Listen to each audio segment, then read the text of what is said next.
and welcome back to my YouTube channel. My good name is Marion. I'm not used to introducing myself with my name, but I'm copying somebody here.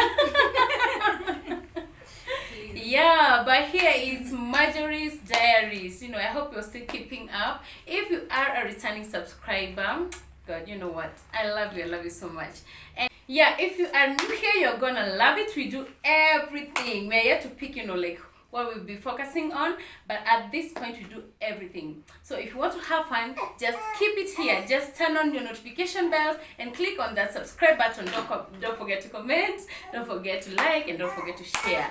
So today I'm here with my good girlfriend, and very beautiful, as you can see.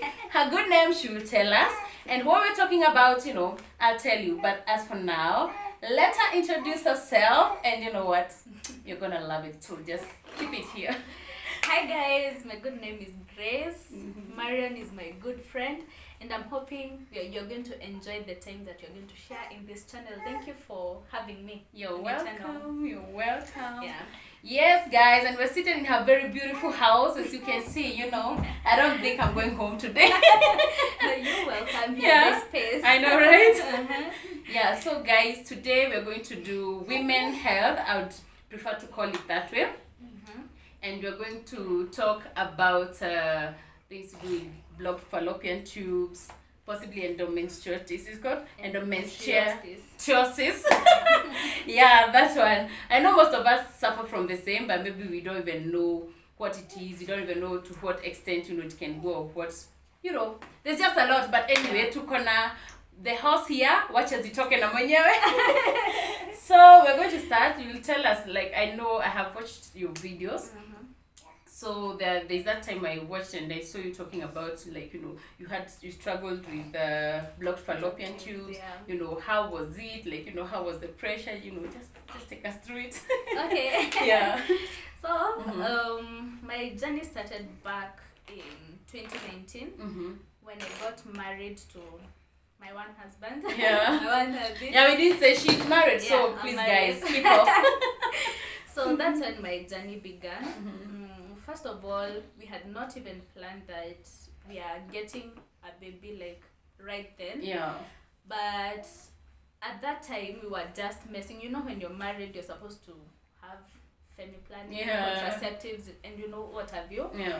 But at that time, we were just messing around with life and we were okay. Yeah. Whatever happens. Oh yeah. But at the very first moment, we had not even planned to get a baby. And then after a few months, we just realized that, we've been messing and nothing is happening. And then it came a time after maybe a few months, 6 months, we were so ready to have a baby. Yeah. We even had a name for our baby, and so we decided, you know what? Yeah, let's make it intentional. Yeah. That we really need to get This kid, yeah. Yeah, so that's when my journey began. When we started trying to have a baby, and our efforts bore no fruit. Yeah. So we used to try. I was using no contraceptive. So I had even bought these, what are they called? Ovulation kits. Yeah, so that I can test when I'm more fertile, and we could try at that point. Yeah. And we realized that as time goes by, that nothing was happening, and we needed to seek medical attention. Yeah. So it came a time when we decided, what, let's just go see a doctor. Maybe there's a problem that needs to be fixed. And so before you get there, let me first cut you short. Before you get there, I can only imagine how was the pressure, you just got married, okay, or how long was it after you got married that maybe you started thinking, oh, you know what, no, maybe you can have a kid. And now how was the pressure? How were you, both your families feeling about it? Okay, I feel like at that point there was pressure, although it didn't get into me that much because I didn't know I had a problem then. Yeah. So I knew there's what I'm planning with my life. So that's why the pressure didn't get to me as much, but the pressure was there. I don't know if you get it. I get it. Yeah. So at that point, the pressure, because you know you'll go to family gatherings and your aunties will tell you, hey, na sasa tulete katoto, you know. But you see now that pressure is just nafika to happen. You even forget about it because you know there's what you're planning with your life and there's what you're planning and when you're planning to even get the baby. Yeah, so where was I? Yeah. So now we have gotten here and you're seeking now medical attention. So before we even sought medical attention, I had tried to ask a few friends, like, have you, when you were trying to conceive, was your conception, did it delay or what happened with you? And they tell me, it could be fertility issues, it could be because you've used other contraceptives. And true to my word that I was not a contraceptive person because I didn't even think that it was not even in my mind that it could be even delayed because of contraceptive because I was not using any contraceptive at all. I mean at all. Yeah, so that's when we decided let's seek medical attention because it won't cost. I know. You know? Yeah, so that's when we began seeing gynas and the first gyna we went to, the gyna sent us to have some basic tests done. You know, when you're trying to conceive, there are some basic tests and they're the major tests that you go for. So the gyna asked us to just have the basic test done and then we can see if everything is okay. And the gyna told us that everything is okay, my womb is strong, my womb is aligned well, what have you, So he told us what you can do, you just try, just give yourself some time and then when it fails, maybe you can come back. And so the second time we went back and the gyna told us that now we need to do some further tests to see what's the problem. So my man was sent for, men are sent for sperm analysis, something called sperm analysis. That's the only test that can be done to men to know about their health when it comes to reproduction. So he was sent for sperm analysis. I was also sent for an HSG test. That's the test that helps you know about your blocked fallopian tubes. It's called the HSG test. So guys, we got more HSG test in the first hospital and we went. You said the HSG ni test ya fallopian tubes. That's it the checks test. Your fallopian tubes, whether they are blocked or not blocked. Just to make sure if they are normal or not. Because I think that was the only thing remaining because I had all the other tests done. Hiyo tu ndio ilikuwa imebaki. So the gyna advised go have that test done. And let me tell you guys, that is my worst moment in that whole journey because the process of that HSD, I even don't want to traumatize anyone over here. It's the worst. It's the worst.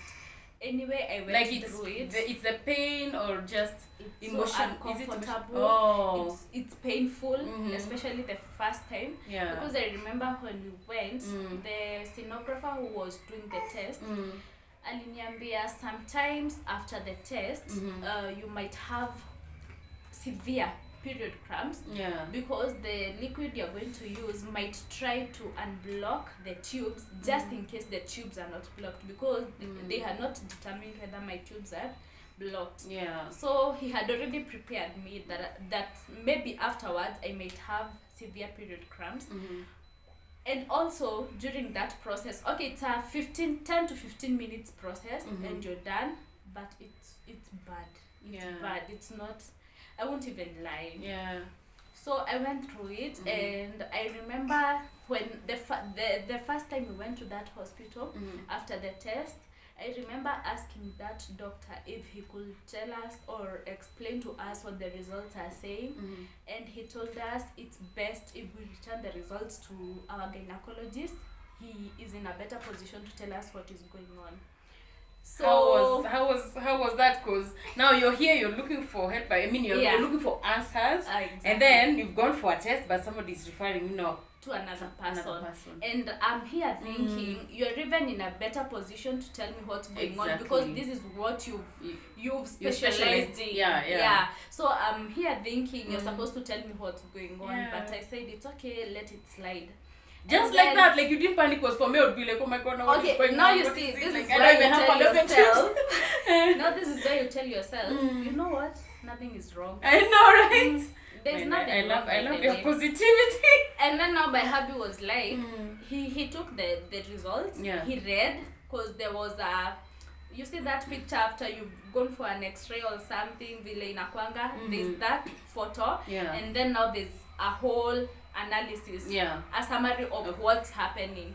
So he took the paper, he read, and he knew what's going on, but he didn't want me to know. So he told me, I've actually tried to read these things, na sielewi kitu, so acha tu tuzipeleke, and then the guy will tell us about it.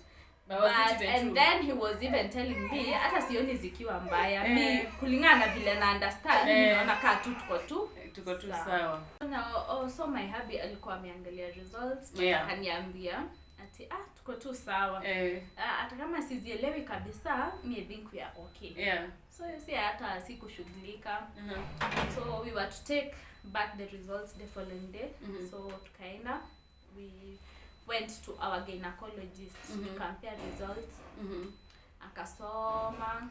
After some time, like akanyamaza like for 3 minutes.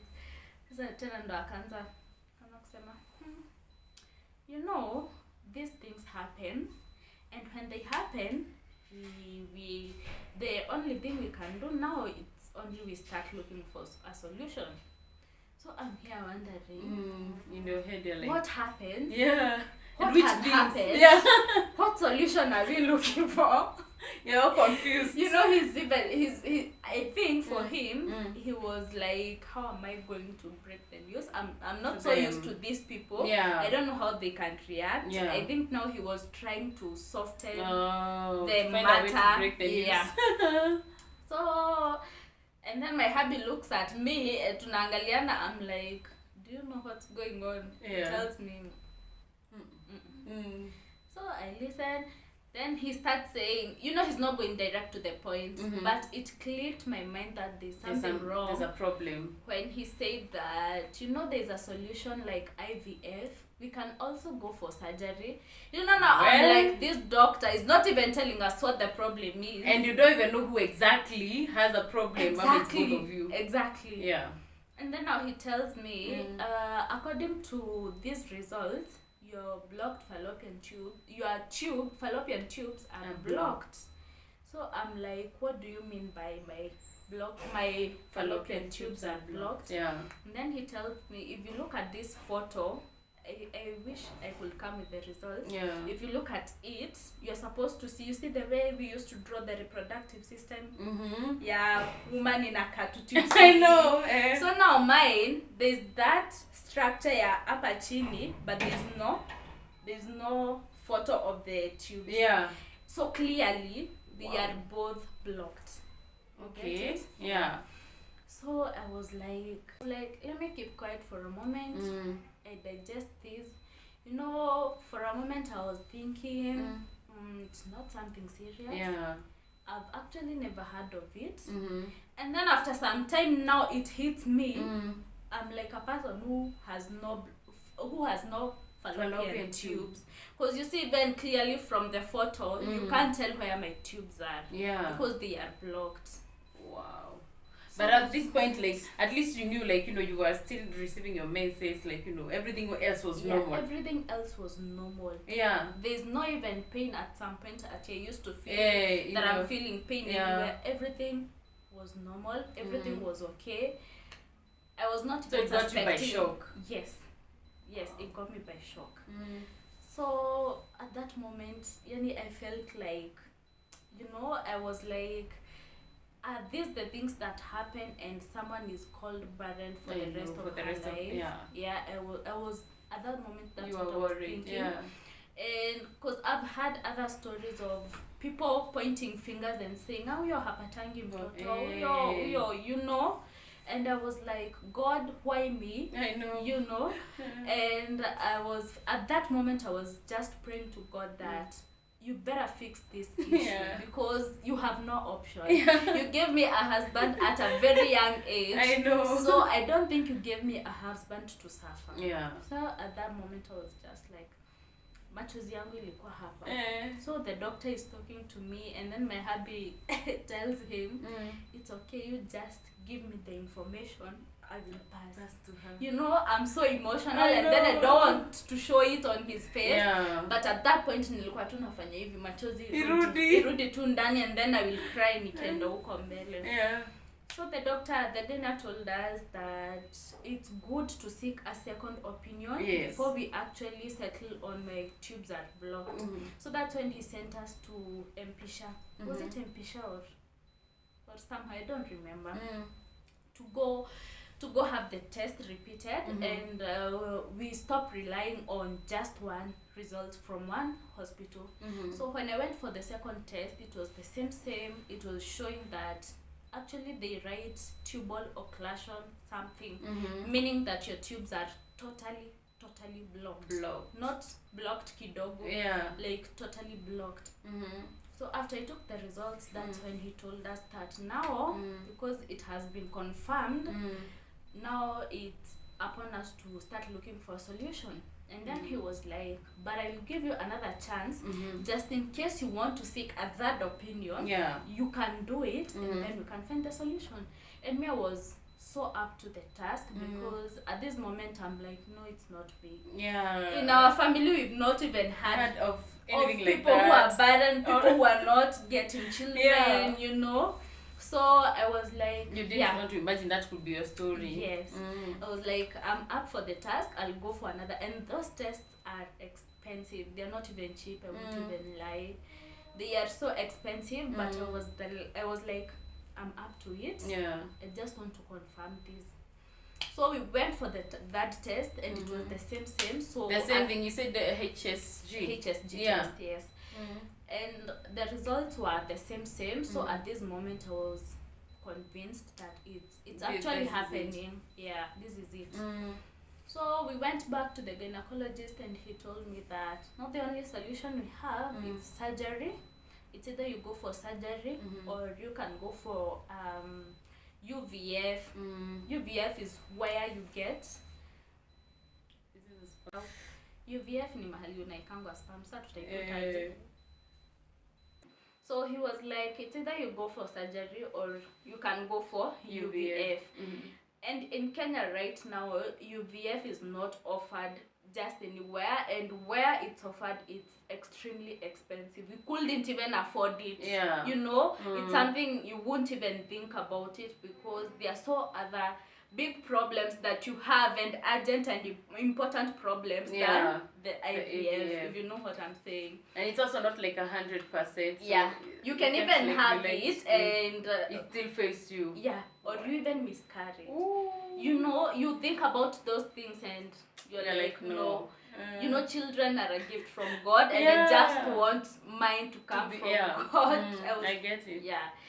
Now let me first cut you short. Now all this time, now you have, like, blocked fallopian tubes, and they're actually totally blocked.